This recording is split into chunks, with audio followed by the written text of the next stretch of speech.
이제 마지막 대한민국 정부 수립의 과정에 대해서 선생님이 좀 설명을 하도록 하겠습니다. 한국사의 뭐 모든 부분 다 마찬가지겠지만 특히 광복 이후부터 이제 정부 수립까지의 과정에서는 세계사적인 상황, 세계 전체의 이제 국제적인 상황을 좀 떼어놓고도 설명하기는 어려운 것 같아요. 그래서 냉정한 동아시아 여기 부분부터 먼저 이야기를 한번 해보도록 하겠습니다. 중국에서는 이 우리나라가 이제 광복 이후 정부 수립하는 과정 속에서 일본군에 맞서 중국의 큰 두 세력이죠. 국민당 세력과 공산당 세력, 이 두 세력이 일본군에 맞서서 이제 싸우다가 이제 일제가 패망하고 나서는 이 두 세력이 서로 이제 중국 대륙을 놓고 이제 싸우게 됩니다. 이걸 국공내전이라고 하죠. 국민당은 장제스라는 사람이 이끌었고요. 민족주의, 자본주의 세력입니다.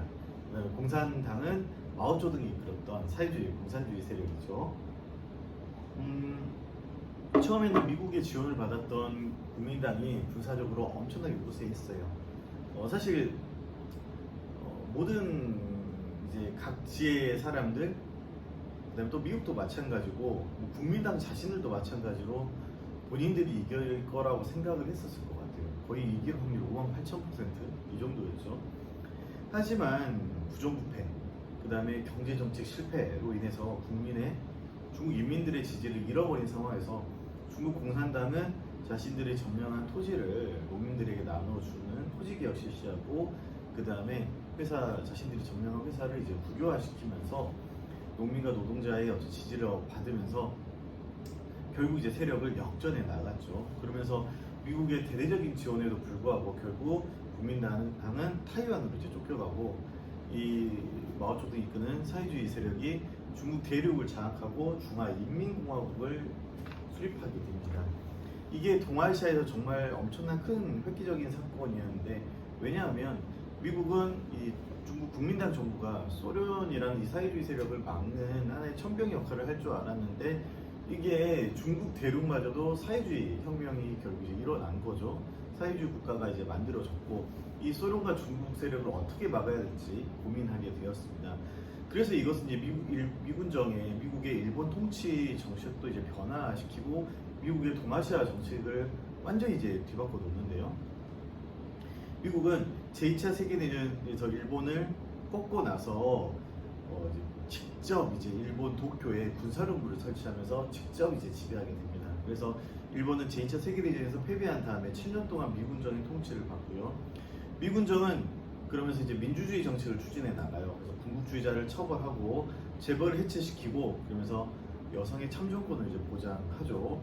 그래서 이제 천황제를 사실 거의 이제 천황 자체를 폐지시키려고도 했었거든요. 그래서 이 일본의 미국식 민주주의를 이제 실현시키려고 이제 노력을 했었죠. 그 다음에 일본의 군대 보유를 금지시킵니다. 그래서 신헌법, 평화헌법을 제정해서 일본은 군사력을 보유할 수 없고, 그 군대 비스무리한 것도 외국에 파병할 수 없게끔 법을 만들어서 헌법으로 제정해 놓죠.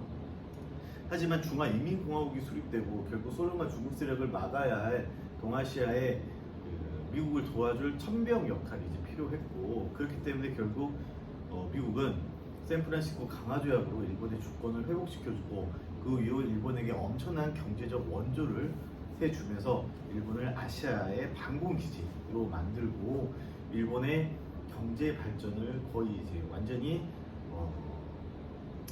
진두지휘라고 하면 좀 그렇지만 완전히 이제 밀어주게 됩니다. 그래서 일본은 1960년대를 거치며 70년대, 80년대 한국전쟁과 베트남 전쟁, 이 두 전쟁에서 엄청난 경제적 이익을 얻고 난 다음에 세계 경제 2위, 미국까지 위협하는 대국으로 이제 성장을 했고, 하지만 이게 너무나도 미국의 위협이 됐던 나머지, 여러분이 나중에 동아시아사 시간 때 배우겠지만 플라자 합의로 인해서 엔화의 가치가 절상되면서, 가치가 올라가면서 국제 무역에서 상당히 큰 타격을 얻고, 결국 이제 지금까지 잃어버린 30년, 40년 이렇게 이제 일본의 버블 경제가 이제 거쳐지면서 비록 이제 예전만큼은 못하지만 아직도 이제 경제 대국이지만 예전만큼의 그 경제적인 강력함은 찾지는 못한 채 지금 이렇게 이제 미국과 이제 함께 이제 또 이제 지내고 있습니다. 그래서 아시아의 방공기지로 이제 일본을 이제 만들었고요. 자, 그 다음에 이런 상황에서 이제 1차 미소공동위원회가 열립니다. 모스크바 3국 외상회의 결정에 따라서 이제 열렸고요. 임시정부 수립을 위해 협의에 이제 참여할 단체를 두고 대립을 했죠. 그래서 미국과 소련은 각각 자신들에게 유리한 단체를 참여시키고자 했는데, 선생님 그때 말했던 것처럼, 수업 때 말했던 것처럼 외교랑 뭐예요? 명분이 중요하다고 했죠. 그래서 미국은 모스크바 3국 외상회의에 소련은 모스크바 3국 외상회의를 지지하는 단체들, 그러니까 주로 좌파들, 미국은 여기에 반대해서 뭐예요? 조선인이라면 모두 다 참여해야 된다. 우파까지도 참여시키려고 했죠. 결국 이 두 세력은 한반도에 물론 통일된 정부를 수립하려고 하는데, 그 정부는 자신과 친한 정부를 만들려고 이제 노력을 했었습니다. 결국 양측 입장 차이만 확인하고 회의가 결렬됐고요. 이런 상황에서 이승만이 정읍에서 1차 미소공동위원회가 결렬된 다음에 공개적이라도 이거 남한만의 단독정부를 수립해야 한다고 주장을 하게 됩니다. 그래서 이 단독정부 수립 논의가 분단으로 이제 이어질 것을 우려해서 결국 중도파 여운형과 김규식이 중심이 돼서 좌합작위원회를 결성했고, 사실 이 좌합작위원회는 미국이 대대적으로 이제 미군정이 지원을 해주죠. 그래서 한국인들의 지지를 바탕으로 소련과의 협상에서 주도권을 잡기 위해서 이 좌우합작위원회를 지원해줍니다. 그래서 좌우합작 7원칙을 발표했고요. 그러면서 이제 미소 공동위원회 재개, 남북 통합 임시정부 수립, 토지개혁과 친일파 청산 등을 주요 내용으로 하는 이 원칙을 발표하고 활동해 나갑니다. 하지만 토지개혁과 친일파 청산의 어떤 내용과 방법, 시기에 대한 좀 좌파 우파의 의견 충돌이 벌어졌고, 이런 상황에서 결국 여운형이 암살이 되고 제2차 미소 공동위원회까지 결렬되면서 이 좌우합작위원회는 사실상 이제 중단이 됩니다. 이런 상황에서 미국은 한국 문제를 어디에 유엔에 넘기려고 했죠. 그래서 유엔 총회는 남북한 인구비례에 따른 총선거 실시를 결정했고요. 그러면서 결국 유엔 한국 임시위원단이 이제 한반도로 이제 들어가야 되는데, 남한이 사실 인구가 많았고, 그냥 인구 비례에 따른 총선거라면 남한 쪽에 아무래도 국회의원 의석이 더 많았다는 거고, 새롭게 만들어진 정부는 아마 남쪽의 의사, 미국의 의사를 따를 경우가 많았기 때문에 결국 북한과 소련은 어때요? 유엔 한국 임시위원단이 북한 지역에 들어가지 못하도록 했죠. 그래서 결국 유엔 소총에서 감시가 가능한 지역이니까 한반도 남쪽에서의 우선 선거를 실시해서 결의했고, 한반도 남쪽에서만 결국 총선거가 실시되게 될 것 같으니 이걸 막아야겠죠. 그래서 통일정부 수립을 위해서 김구와 김규식 등이 1948년 4월에 북한을 올라갑니다. 이게 남북협상이에요. 그래서 38도선을 넘어서 평양을 방문하고 김일성, 김두봉과의 회담을 통해서 남북 양측이 외국군의 철수, 내전 반대, 통일정부 수립을 결의합니다. 하지만 남한 지역은 이미 정부 수립을 위한 선거 준비에 돌입을 했고요. 자, 이런 상황에서 결국 1948년 5월에 한반도 역사상 처음으로 보통선거가 이제 치러지죠. 제헌 국회가 이제 구성이 되고요. 나라 이름을 대한민국으로 이제 정하고 헌법을 이제 공포하게 되죠. 1948년 7월 17일이죠. 제헌절. 그래서 50 총선거에 김구와 김규식 등 민족주의 진영의 많은 인사들이 이 단독선거, 남한만의 단독선거에 출마를 하지 않아요. 투표도 거부했고요. 특히 이제 김구, 김규식 같은 경우는 남북협상을 하기 위해서 북한에 건너갔던 상황이죠. 자, 이런 상황에서 결국 제헌 국회가 이제 마련이 되고 제헌 헌법이 만들어집니다. 그래서 3.1운동으로 건립된 대한민국 개혁을 선언했고, 민주공화국을 명시하고 경제적 균등을 이제 제안했습니다. 그래서 대통령의 이승만, 부통령의 이시영을 선출했죠. 23페이지 볼까요? 23페이지. 자, 그래서 이제 대한민국 정부가 수립이 됩니다. 자유민주주의에 기초한 대한민국 정부가 이제 수립이 됐고요. 유엔 총회에서 대한민국 정부가 유엔 감시 아래 선거가 실시된 지역에서의 유일한 합법 정부임을 이제 승인하게 되죠. 하지만 정부 수립 과정이 순탄치 않았습니다. 왜냐하면 사사방정과 여수 순천 항쟁이 이제 있었거든요. 그래서 3.1운동 기념대회에 참가했던 47년도거든요. 군중에게 제주도에서 경찰이 총을 쏘아서 6명이 사망하는 사건이 벌어지게 됩니다.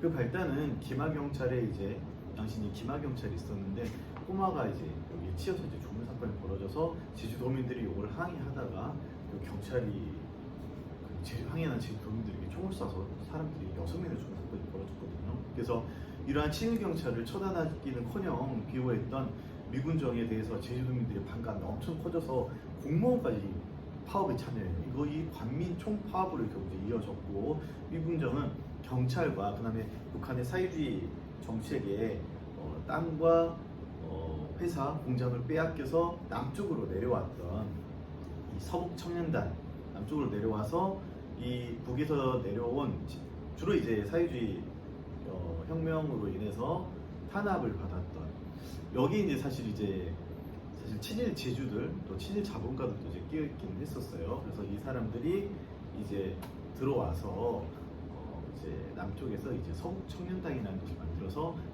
이제 공산주의에 대한 반감이 심하겠죠. 그래서 열렬한 반공주의 활동을 하게 됩니다. 그래서 이 경찰과 서북 청년단이 동원이 됐고 이 경찰은 친일 경찰이죠. 그래서 이제 무자비하게 이 제주도민들을 탄압하고 또 이제 학살이 이제 일어나게 되죠.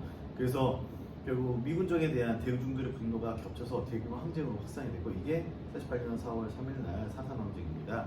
여수 주둔 군대에 하지만 이 사삼 항쟁은 1954년까지 이제 일어났고 그래서 이제 여수 주둔 군대에 이제 정부가 수립된 후에도 사실은 이제 이 사삼 항쟁이 끝나지 않으니까 제주도로 이제 출동하라고 명령을 내립니다. 이게 1948년 10월에 일어난 여수 순천 10.19 항쟁이고 하지만 군인은 국민을 위해서 존재를 하잖아요. 그래서 일부 군인들이 동포의 학살을 거부한다라고 하면서 일부 군인들이 명령을 거부하고 무장공개를 일으키고요.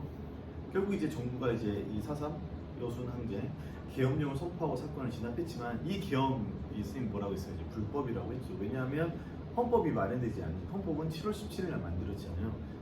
헌법도 만들어지지 않는 상태에서 이제 계엄이라는 게 선포가 됐다는 게 상당히 아이러니하잖아요.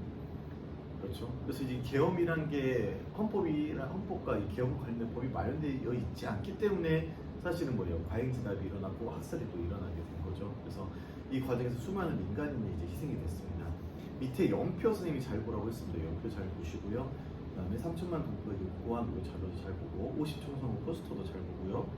여수 순천 10.19 사건에서 진압군이 학교 운동장에 청년들을 모아놓고 구역자를 가려내고 있죠. 적법한 재판과 절차가 없었다고 했습니다. 그래서 구역자로 지목되면 즉시 처형을 당했고요. 여수 순천 10.19 사건 이후 이승만 정부는 국가보안법을 이제 제정해서 반공주의를 통한 민간인 학살에 대해서 이제 진실 규명을 막았습니다. 그래서 사진 보면은 둘로 나눠져 있는데 지목된 사람들이 반, 아닌 사람들이 반이고 결국 이 지목된 사람들은 바로 이제 처형이 됐죠. 그러니까 억울하게 죽은 사람들이 상당히 많았겠죠. 그래서 결국 이제 반공주의를 통해서 국가보안법을 제정해서 반공주의를 강하게 이제 이야기하고 그러면서 민간 학살에 대한 진실 규명 입을 막아버린 거죠. 하지만 진실을 밝히기 위해서 시민사회들이 엄청나게 노력했고 결국 2021년에 여수 순천 10.19 사건 진상규명 및 희생자 명예회복에 관한 특별법이 제정이 됐습니다. 4.3 항쟁도 아까 이야기했듯이 47년 3.1운동 기념대회가 발단이었고요. 경찰이 대회에 참가한 군중에게 총을 쏴서 6명이 사망했습니다. 그래서 이 친일 경찰을 비호했던 미군정에 대해 제주도민들의 반감은 엄청나게 커서 공무원까지 참여한 관민 총파업이 일어났다고 했었죠. 그래서 미군정은 경찰과 서북 청년단을 동원해서 무자비하게 탄압했고요. 1948년 분기부터 대한민국 정부 수립 이후에 1954년 6.25 전쟁이 끝나고 났음에도 불구하고 이 항쟁은 지속된 거예요. 주로 이제 이 항쟁 세력들이 한라산까지 이제 퇴각해서 이제 활동을 하니까 이 산간 지역에서 살고 있는 제주도민들이 이 사람들을 도와줄 것이라는 이런 우려 때문에 학살을 이제 일으키게 됩니다. 또 이 4.3 항쟁으로 인해서 이제 결국 당시 이제 미군정 또 대한민국 정부는 제주도민들을 다 해안가로 이제 옮겨 살게 하거든요. 그래서 이 때문인지 제주도민들이 지금 또 해안가에 많이 모여 살게 됩니다. 이때부터요. 그래서 결국 제주도민들의 진상 규명을 위한 기나긴 노력 끝에 결국 2000년 제주 4.3 사건 진상 규명 및 희생자 명예회복에 관한 특별조치법이 제정됐고요. 이어진 조사에 따르면 희생자가 3만 명이 나왔습니다. 마지막이에요. 북한 정권 수립입니다. 북한은 1946년 2월에 북조선 임시인민위원회를 이제 구성해서 거의 정부 수립을 마무리합니다. 그래서 토지 개혁, 남녀 평등권 법령, 주요 산업 국유화 등 국유화, 노동 법령 등을 공부했고요. 그러면서 대중의 지지 확보를 이제 위해서 노력했습니다. 1948년 9월 9일 날 조선민주주의 인민공화국이 이제 수립이 됐고요. 대한민국 정부 수립 이후 이제 북한에서는 이 선거를 통해 최고인민회의가 이제 구성이 됐고, 최고인민회의가 헌법을 제정하고 김일성을 수상으로 선출했습니다. 9월 9일 날 수립이 됐는데 46년 2월에 정부 수립 준비가 다 끝나는데 9월에 이제 수립한 이유는 선생님이 얘기했듯이 거예요. 남한에서 8월 15일 날 정부 수립이 된 걸 보고 그 분단의 책임을 남한에 이제 돌리기 위해서 그걸 보고 이제 나중에 수립했다라고 이야기를 했었죠. 밑에 주제탐구 재헌헌법도 잘 보길 바랍니다. 여러분 이제 문제는 정말 쉽습니다. 그 문제 정말 쉽게 냈고요. 이제 2학기 1학년 2학기인데 본인의 뭔가 욕심만큼 잘 안 될 수도 있어요. 하지만 여러분이 계속해서 노력하는 만큼 본인도 모르게 많이 성장하고 있으니까 결과에 너무 이제 슬퍼하거나 또 너무 안타까워하지 말고 열심히 하고 있는 나 자신에게 응원해주면 되겠습니다.